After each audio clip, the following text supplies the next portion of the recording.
Hello and a very warm welcome to this special program on the journey of making of Indian Constitution. India, also known as Bharat, is a union of states. It is a sovereign, socialist, democratic republic with a parliamentary form of government.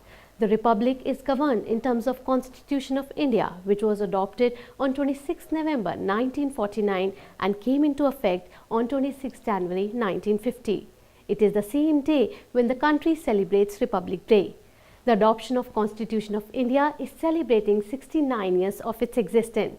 In this program, let us look at how Constitution of largest democratic republic in the world has been created. I am your Constitution, Constitution of Independent India.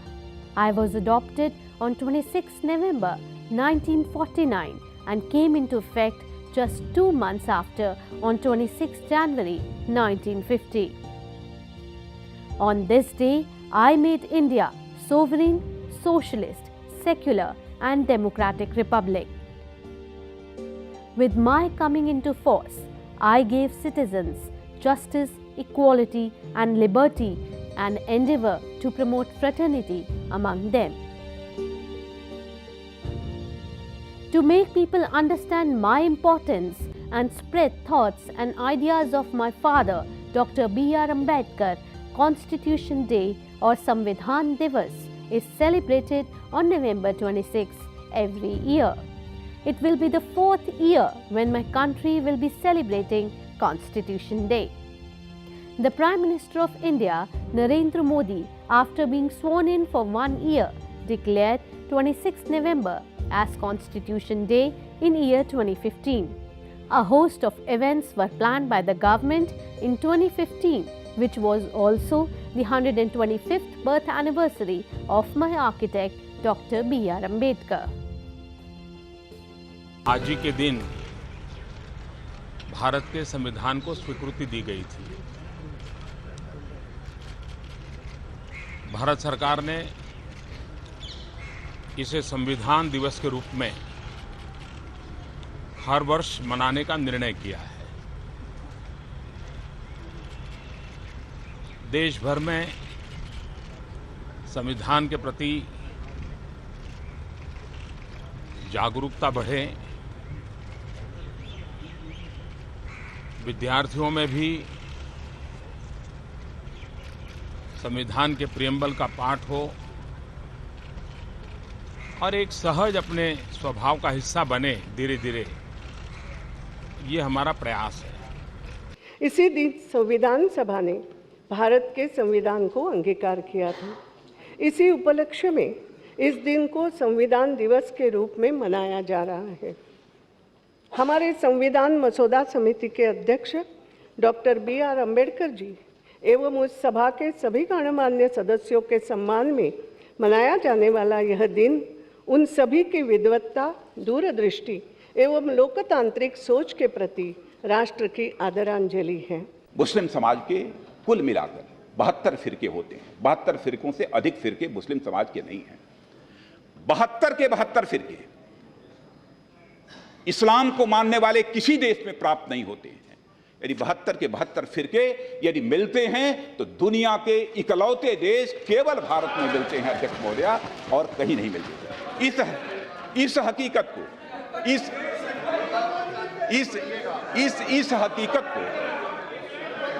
हकीकत को बाबा साहब भीमराव अंबेडकर समझते थे। इसीलिए उन्होंने secular शब्द का प्रयोग नहीं किया। The citizens of India pay great tribute to the framers of me. They view that it is this holy book that gave them the right to choose their representatives and consequently also subject to certain duties and obligations. संविधान हमारे देश का एक बहुत बड़ा पर्व है। हम इसको बड़े ही अपने आत्मीयता से मनाते हैं और इसको एक आत्मा मानते हैं और हम उस पर पूरा का पूरा विश्वास रखते हैं। संविधान पे हमें विश्वास है, पर लग रहा है कहीं ना कहीं संविधान is being twisted for the vote bank. हम आज के समय में देखते हैं कि स्कूलों में गीता पढ़ाने के लिए, रामायण पढ़ाने के लिए बोला जाता है, पर हमारे देश में कक्षाओं में, स्कूलों में संविधान को पढ़ाने के लिए कोई एक खास रुचि नहीं बनाई जाती। संविधान उतना ही ज़रूरी है किसी भी देश के लिए जितना कि एक व्यक्ति की रीढ़ की हड्डी। अगर किसी व्यक्ति की रीढ़ की हड्डी निकाल दी जाए या ख़राब हो जाए तो वो व्यक्ति हर तरह से चलने में, बोलने में असमर्थ हो जाता है। उसी प्रकार अगर कॉन्स्टिट्यूशन की पहचान सही से देश में ना करी जाए तो उस देश का डेवलपमेंट बिल्कुल ख़त्म हो जाएगा। कॉन्स्टिट्यूशन में रिजर्वेशन का प्रावधान है, वो बैकवर्ड क्लासेस के लिए है, तो बैकवर्ड क्लासेस में मैं कहना चाहूँ सामान्य वर्ग है उसमें भी बैकवर्ड क्लासेस होती है, तो उनको आरक्षण क्यों नहीं देते? American lawyer Patrick Henry once said, "The Constitution is not an instrument for the government to restrain the people. It is an instrument for the people to restrain the government."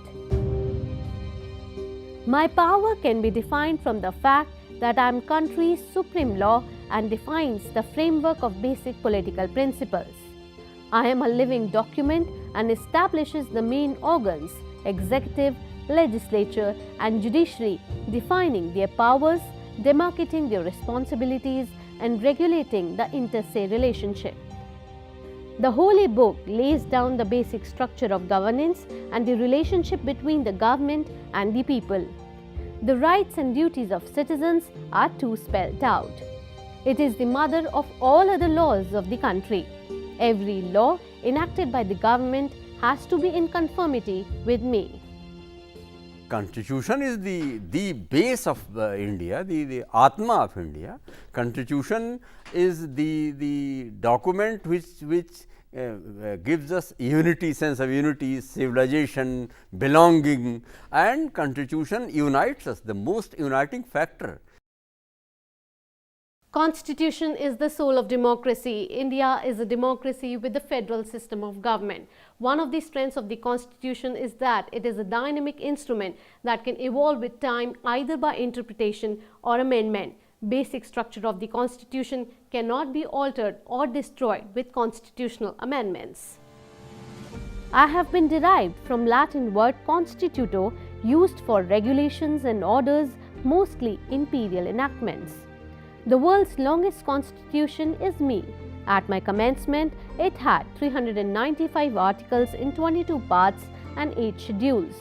It consists of 80,000 words, making it the second largest active constitution in the world. Currently, it has a preamble, 25 parts with 12 schedules, 5 appendices, 448 articles and 101 amendments. India's constitution is perhaps the most voluminous constitution in the world, which is true. It had to be, because India was in a way a continent. It is not a country, it is a continent where so much diversity, language, religion, culture, all kind of things, okay? And therefore, Constituent Assembly had to draw a samjhota. Certain things cannot be compromised. So those were rigid. And to me it appears India's constitutional democracy has functioned very well. I have a long history before my adoption coming in effect. The seeds of me were sown many years prior of giving birth. The process of my evolution began decades before India became independent in 1947. My origins lie deeply embedded in the struggle for independence from Britain and in the movements for responsible and constitutional government in the princely states. Leading constitutional expert Subhash Kashyap explains the importance of me and says that I provide a medium to people to be governed by a system. Constitution is not merely the name of a book. It is not merely an inert document, but it is a living, dynamic process. It is always in the making. Let's take a look at how I was created. India first came into contact with the West in the early 18th century when it was annexed by the British East India Company. It was the Constituent Assembly and Constitution Draft Committee that were formed to draft me. Lakhs of Indians sacrificed their lives during my evolution. The ancestors fought for freedom for hundreds of years. After every revolt, some rules were introduced in the form of reforms. The story started way back in 1600 when Britishers came to India as traders. The historical underpinnings and evolution of me can be traced to many regulations and acts passed before Indian independence. It can be seen under two broad heads, the East India Company rule and direct ruling under British Crown. The Company rule started in 1773 and ended in 1858. The Act that come under Company rule are Regulating Act of 1773, Pitt's India Act of 1784, Charter Acts of 1833 and 1853. The Crown rule that started from 1858 and ended with Indian independence in 1947 had acts, Indian Council Acts of 1861, 1892 and 1909, Governments of India Acts of 1858, 1919 and 1935 and Indian Independence Act of 1947. Constitution of India has been in the making throughout the colonial period and through various regulating acts, council acts and Government of India acts. And the constitution as came out of the Constituent Assembly was very largely an adaptation or adoption of the Government of India Act 1935 with suitable modifications and changes. In the year 1858, after the revolt of 1857, British Crown assumed direct responsibility for the governance of India. The revolutionaries associated with the freedom struggle of 1857 also tried to frame me, but this work could not be completed due to reinstatement of the British in September. On November 1, 1858, Queen Victoria held a great darbar in Allahabad. Lord Canning set forth the royal proclamation which announced that the Queen had assumed the government of India. This proclamation declared the future of India. The East India Company rule lasted until 1858 with the Government of India Act 1858 after the revolt of 1857. This was the first statute enacted for governance of India under the direct rule of British government. The British government assumed the task of directly administering India in the new British Raj. During this time, journalist and editor of Hindu Patriot Harish Chandra Mukherjee wrote an article demanding the formation of Indian Parliament. The developments led to the passing of 1861 and 1892 Indian Council Act. These acts constituted the governing council of the Governor and the Governor General and designated their powers. Subsequently, the Indian Councils Act 1909 or Minto-Morley reforms was passed in an attempt to widen the scope of Legislative Council, placate the demands of moderates in Indian National Congress and to increase the participation of Indians in the governance. At the time, the seat of Secretary of State was with Lord Morley and the Governor General was Lord Minto. The Act enlarged the size of the Legislative Council, both central and provincial. It introduced separate and discriminatory electorate. The electorate was decided on the basis of class and community. For the provincial councils, a provision of 3 categories were made, that is general, special and chambers of commerce.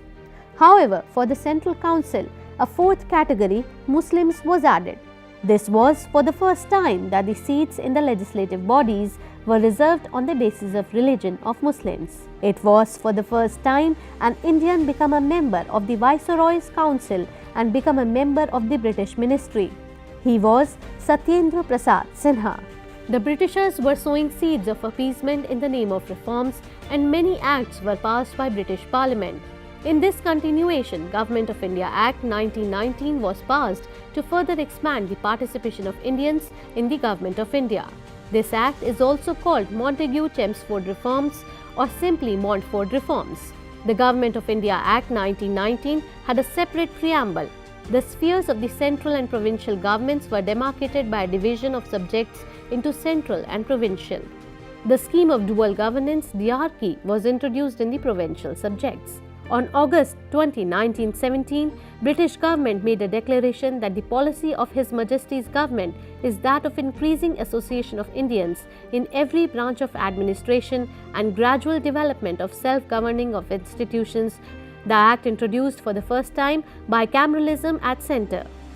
Mahatma Gandhi's statement in 1922 proved fight against Britishers. He said, "Swaraj will not be a free gift of the British Parliament. It will be a declaration of India's full self-expression. That it will be expressed through an act of Parliament is true. Swaraj can never be a free gift by one nation to another. It is a treasure to be purchased with the nation's best blood. It will cease to be a gift when we have paid clearly for it." The leaders of the national movement started demanding for grant of responsible government in India from 1890 onwards, and by 1916 the voice of desire to have me was loud and clear. In response to the continuous demand of the national movement, the British government appointed all-white Simon Commission in November 1927 to recommend changes in me. The Secretary of State, Lord Birkenhead, challenged the Indian to prepare a draft of me. Leaders of the nationalist movement responded to the challenge by drafting the Nehru Report. The report was also called Motilal Nehru Report 1928 and was released by All India Congress Committee. The Nehru Report reads like what it claimed to be a constitutional document. It is written in a legal style and contains 22 chapters and 87 articles. When the Indian leaders were gearing up to bring me, the British Parliament brought Government of India Act 1935. It was the longest act enacted by the British Parliament at that time. The main features of the Government of India Act 1935 were abolition of provincial diarchy and introduction of diarchy at centre, abolition of Indian Council and introduction of an advisory body in its place, provision of an All India Federation with British India territories and princely states, elaborate safeguards and protective instruments for minorities, supremacy of British Parliament, increase in size of legislatures, extension of franchise, division of subjects into 3 lists, and retention of communal electorate, and separation of Burma from India. Congress totally rejected the 1935 Act and contested the provincial legislature for the demand of the new Constituent Assembly. The demand for new Constituent Assembly could be read in the Congress Manifesto for the year 1936-37 elections. Constitution was in the making before independence. I should add that the Constitution has been in the making even after 1950. The Constitution of India is the rule book for the democratic governance of India. The Constitution of India is framed by the Constituent Assembly established under the Cabinet Mission Plan of 1946. After the break, we'll look at what were the challenges faced by the Constituent Assembly and how the Constitution took the final shape.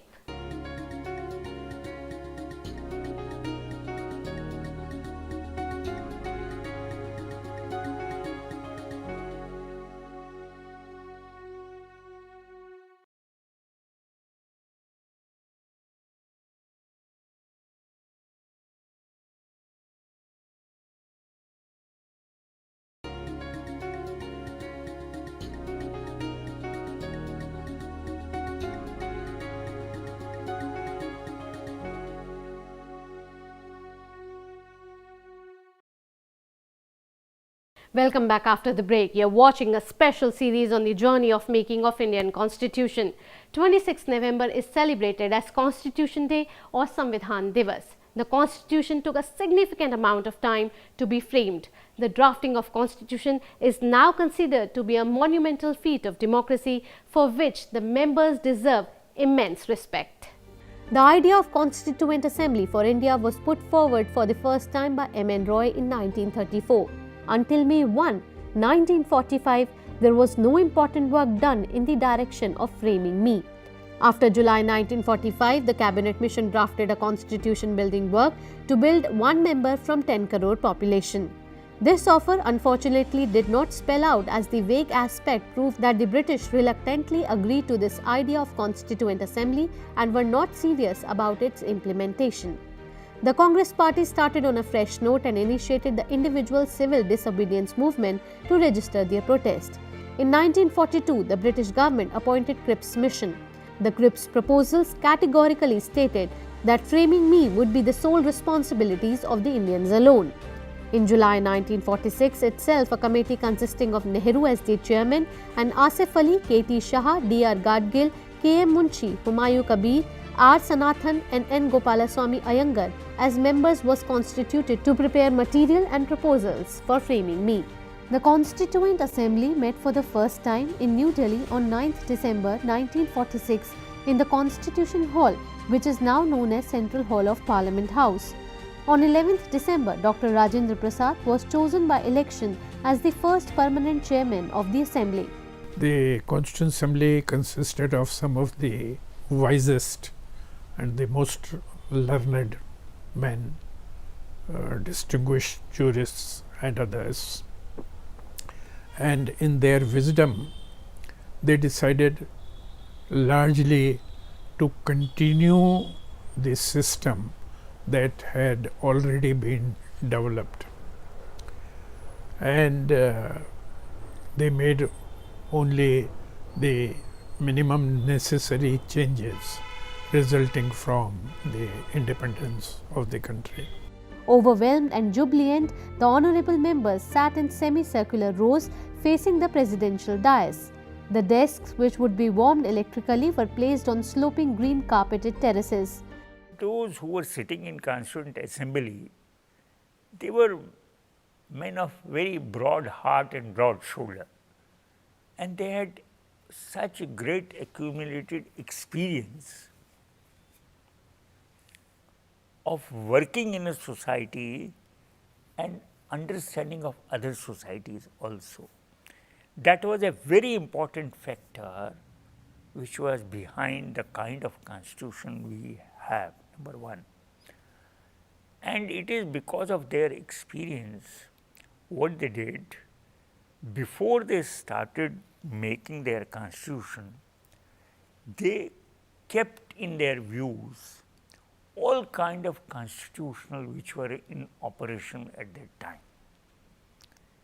And they also kept in mind the ethos of Indian society. They kept in mind that India has been under the British regime for more than 2 centuries. Number two, they also knew that some kind of parliamentary system India has already experienced, maybe 1935 Act, maybe the later commission. So some exposure was there. Those who adorned the first row were Pandit Jawaharlal Nehru, Maulana Abul Kalam Azad, Sardar Vallabhbhai Patel, Acharya J.B. Kriplani, Dr. Rajendra Prasad, Sarojini Naidu, Hari Krishna Mehtab, Pandit Govind Ballabh Pant, Dr. B.R. Ambedkar, Sarat Chandra Bose, C. Rajagopalachari and M. Asif Ali. 207 representatives, including 9 women, were present. The last 2 days, Dr. Ambedkar and Dr. Rajendra Prasad, both in different words, had said that whether the constitution proves to be good or turns out to be bad will depend upon how it is actually worked in practice, and who are the people who are called upon from generation to generation to work it. If they are men of character, if they are men of competence,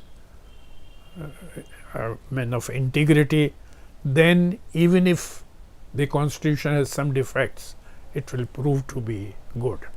The inaugural session began at 11 a.m. with the introduction of Dr. Sachidananda Sinha, the temporary chairman of the assembly, by Acharya Kriplani. The first day's proceeding ended after all the 207 members present submitted their credentials and signed the register.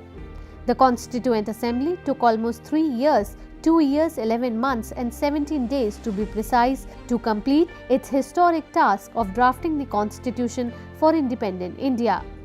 During this period, it held 11 sessions covering a total of 165 days. Of these, 114 days were spent on the consideration of the draft constitution. As to its composition, members were chosen by indirect election by the members of the provincial legislative assemblies according to the scheme recommended by the cabinet mission. The total membership of the Assembly was to be 389. However, as a result of the partition under the Mountbatten Plan of 3rd June 1947, a separate Constituent Assembly was set up for Pakistan and representatives of some provinces ceased to be members of the Assembly. As a result, the membership of the Assembly was reduced to 299. On 13 December 1946, Pandit Jawaharlal Nehru moved the Objectives Resolution. This Constituent Assembly declares its firm and solemn resolve to proclaim India as an independent sovereign republic and to draw up her future governance as me. This resolution was unanimously adopted by Constituent Assembly on 22nd January 1947. Late in the evening on 14th August 1947, the Assembly met in the Constitution Hall and at the stroke of midnight took over as the Legislative Assembly of an independent India. The notable constitutions of other countries were first consulted. They accepted American model but not presidency. They accepted British model parliamentary system, but still they gave a lot of power to Indian Supreme Court. So much so that in America, the entire constitution has been rewritten. Entire polity is different than what it was when the constitution was adopted. And largely this happened because American Supreme Court exercised the power of judicial review. On 29 August 1947, the Constituent Assembly set up a drafting committee under the chairmanship of Dr. B.R. Ambedkar to prepare a draft of me. While deliberating upon the draft of me, the Assembly moved, discussed and disposed of as many as 2,473 amendments out of a total of 7,635 tabled. Constitution makers made the constitution partly flexible and partly rigid. The three organs of governance, Parliament, Executive drawn out of Parliament and accountable to Lok Sabha, and independent judiciary, they are the pillars of our democracy. The accountability is there, flexibility is also there. Elections, for holding elections, an independent election commission is there. For holding institutions to account, judiciary is there, judicial review is very vital in our country.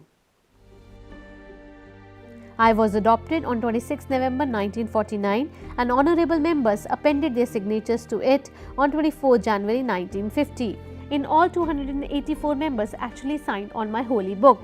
The then President of Indonesia, Sukarno, was the first guest of honour in India for the Republic Day celebration in 1950.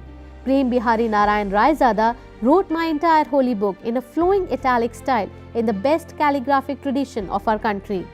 Nandalal Bose took up the historic task of beautifying and decorating the original manuscript of me. The original copy of me is kept under a helium-filled box in Parliament Library building. I was ready on 26 November 1949 and was implemented on 26 January 1950. We are proud to be the strongest democracies in the world, and it is all because of the extensive and comprehensive constitution that our makers have drafted. Today, as we have entered the 69th year of the making of Indian Constitution, our Constitution still stands as a shining beacon of our democratic governance. And it is all because of our members of the Constituent Assembly that our flag flutters proudly over the Parliament of India. That's all we have in this special series. Thank you for watching. Goodbye.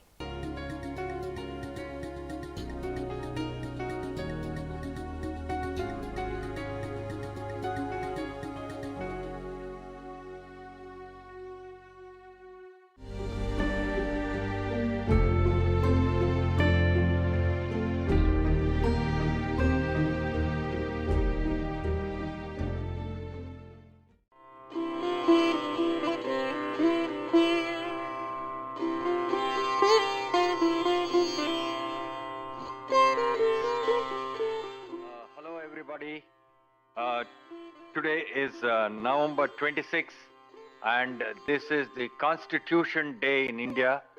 It was on this day in 1949 that the Constituent Assembly adopted the Constitution of India.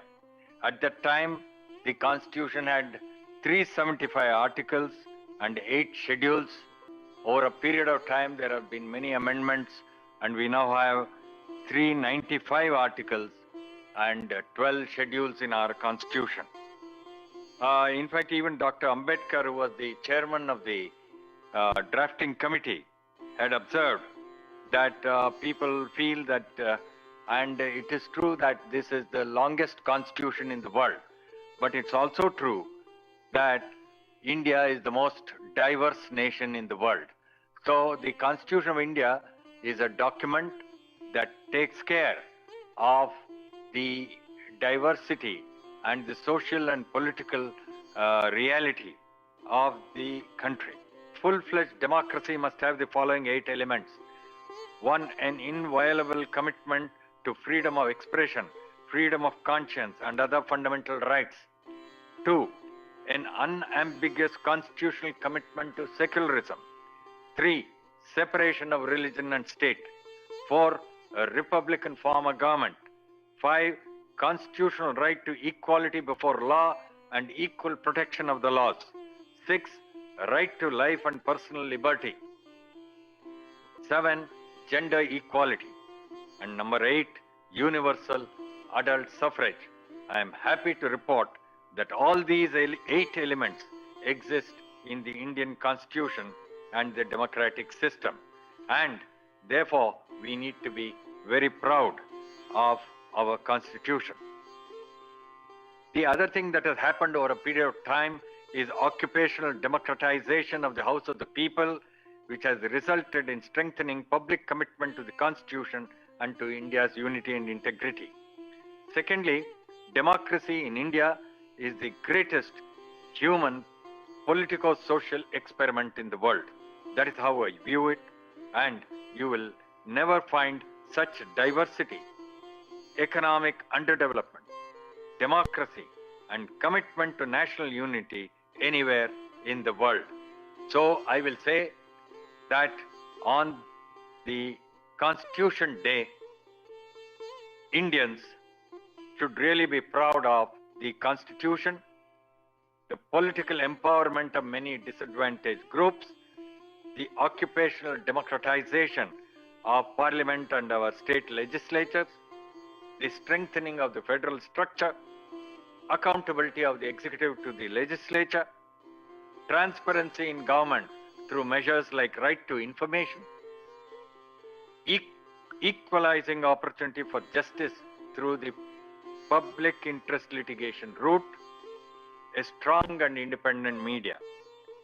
I will say that this is no mean achievement for a nation with 1.3 billion people and with such a large number of people who are still poor and non-literate.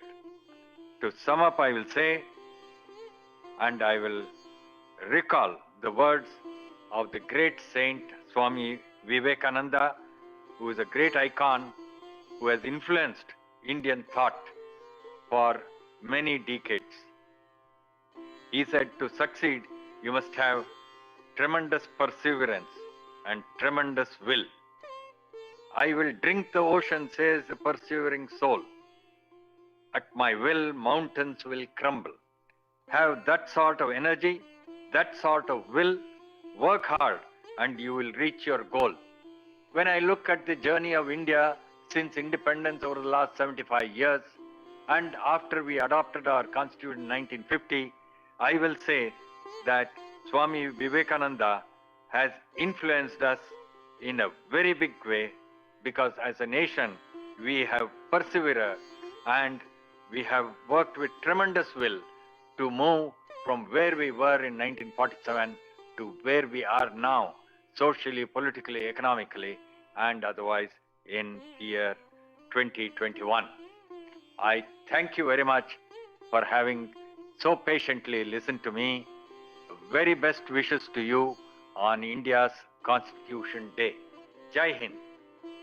Дорогие друзья, дорогие коллеги, я хочу воспользоваться возможностью для того, чтобы еще раз поздравить вас с наступающими праздниками, поздравить вас с праздником, который в ближайшие дни может отмечаться. Это 26 ноября.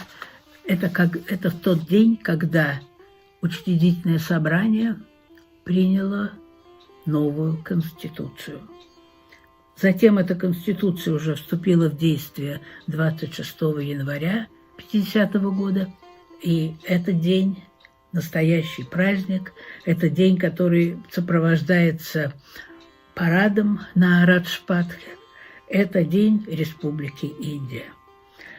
Мне хочется отметить, что действительно в соответствии с этой новой Конституцией, которая обсуждалась и принималась выдающимися политиками Индии, правовиками, специалистами в области гражданского права и международного права. Достаточно вспомнить, назвать фигуры Амбедкара, Джавахарлала Неру, Раджендра Прасада. Я думаю, что действительно эта Конституция стала результатом серьезнейшей творческой работы, продумыванию основных направлений и пунктов действия этой Конституции.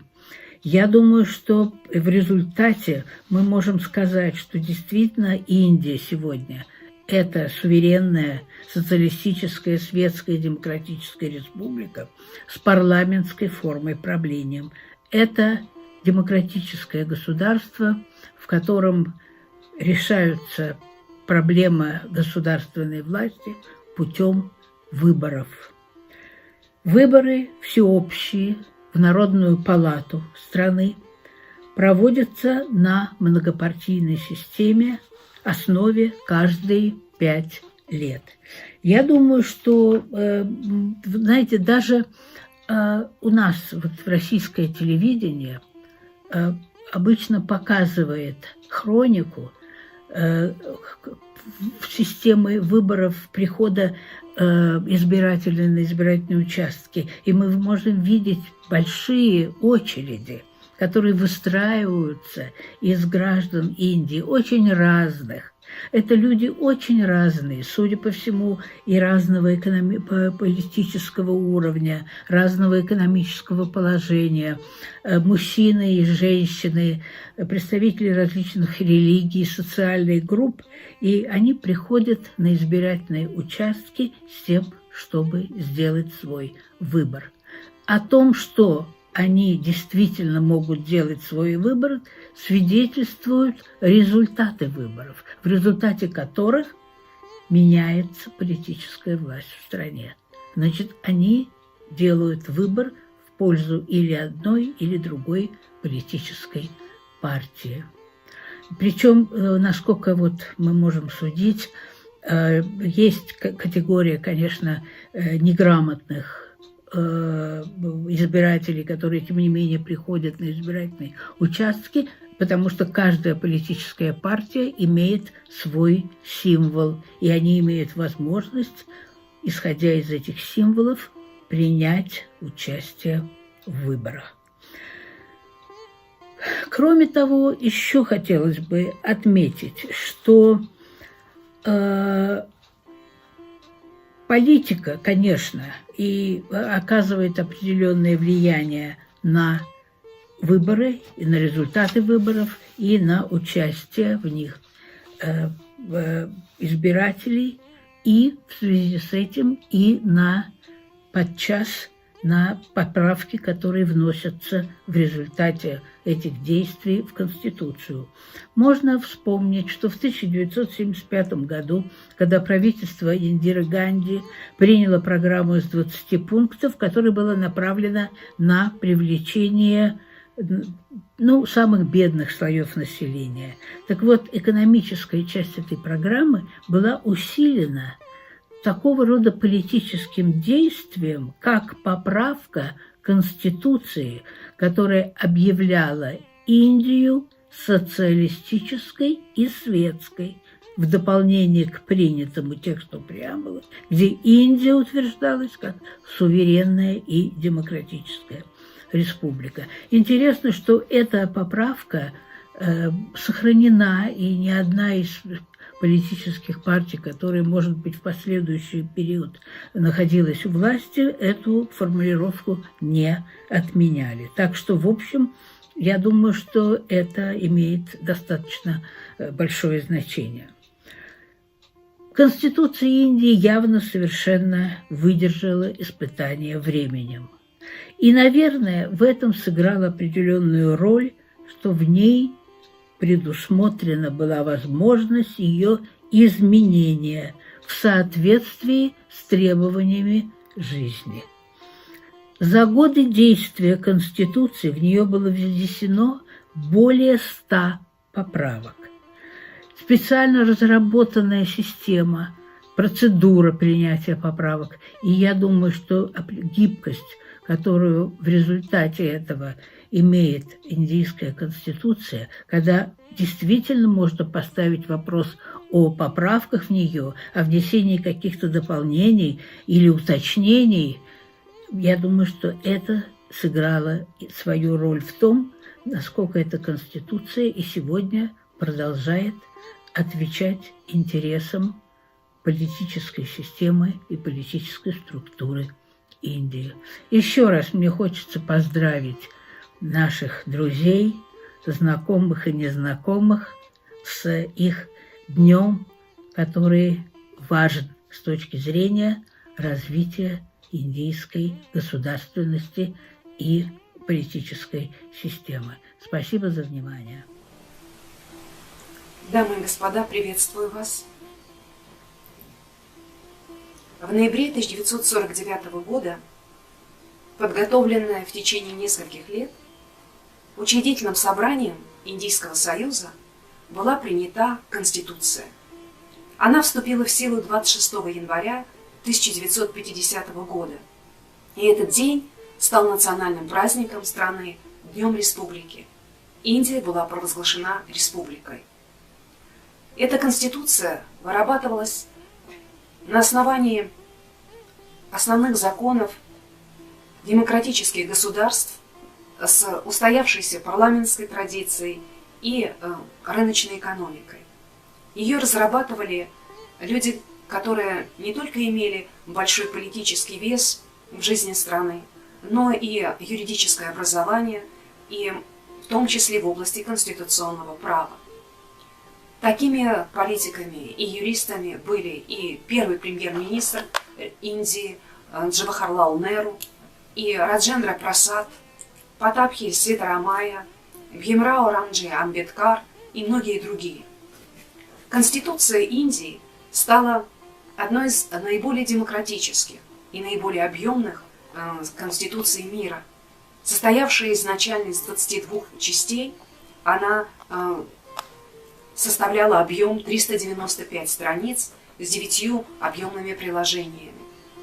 Конституция провозгласила Индию суверенной парламентской республикой, основанной на принципах демократии и секуляризма. Секуляризм понимался как абсолютное равноуважительное отношение ко всем религиям и всем общинам. И именно такой секулярный подход, идея секулярной государственности сыграли огромную роль в дальнейшем развитии индийской демократии. Согласно Индийской конституции, которая провозгласила все демократические права и свободы граждан, включая неприкосновенность частной собственности, страна получала разделенную систему властей, разделенные ветви властей, исполнительная, законодательная, судебная власти, независимые друг от друга. Эти принципы демократии выразились в существовании таких высших государственных постов и структур, как президент республики, непосредственно назначающий премьер-министра, кабинет министров. Высшим законодательным органом предстал двупалатный парламент, нижняя палата избираемая и верхняя действующая как постоянный орган. Кроме того, и высшие органы судебной власти, Верховный суд Индии и высшие суды штатов по Конституции 1950 года должны были вступить в свое действие. Индийские принципы Конституции объявляли ее федерацией, состоявшей из штатов, союз штатов. При этом Конституция не содержала положения о праве выхода штатов из федерации. Так как страна, индийский народ, получили очень серьезный исторический опыт раздела в 1947 году, и сепаратизм теперь был объявлен вне закона. При этом Конституция не фиксировала количество штатов, и законодательным путем можно было их число увеличивать или, напротив, производить объединения, но штаты оставались как единицы в составе федерации. Важным положением Конституции являлись статьи, касающиеся официального языка Индийского Союза, и они были выделены в Конституции в отдельный раздел. Это и часть об официальном языке, и часть о местных национальных языках, о языке, употребляемом в Верховном суде, высших судах, а также специальные директивы. Официальным языком, общим языком Индийского Союза провозглашался хинди. Все дело производства в Верховном суде и высших судах штатов, а также тексты законопроектов и постановлений должны были составляться на английском языке до принятия парламентом специального особенного решения. Предусматривалось и учреждение специальной комиссии по языковому вопросу, призванной контролировать через 5 и 10 лет после принятия Конституции процесс перехода к употреблению языка хинди на всех уровнях государственной власти. Очень важно подчеркнуть, что согласно Конституции 15 основных языков Индии получили статус национальных языков. Таким образом, страна получила Конституцию, на основании которой она могла двигаться далее в развитии демократии, рыночной экономики, в расширении и укреплении демократических прав и свобод своих граждан и в становлении своего суверенного пути развития в постколониальную эпоху. У нас в стране изучению Конституции Индии глубоко, скрупулезно в общих работах и специальных работах посвящали свои труды, свое время многие исследователи. Мы можем говорить о таких крупных отечественных индологов, как Феликс Николаевич Юрлов, Евгения Степановна Юрлова, Александра Львовна Сафронова и многие другие авторы, уделявшие внимание индийскому конституционному процессу. Таким образом, мне остается еще раз поздравить индийский народ с наступающим праздником, который Индия будет отмечать в январе, Днем Республики, а сегодня, в ноябрьские дни, с годовщиной принятия Конституции Учредительным собранием. Спасибо, всего наилучшего.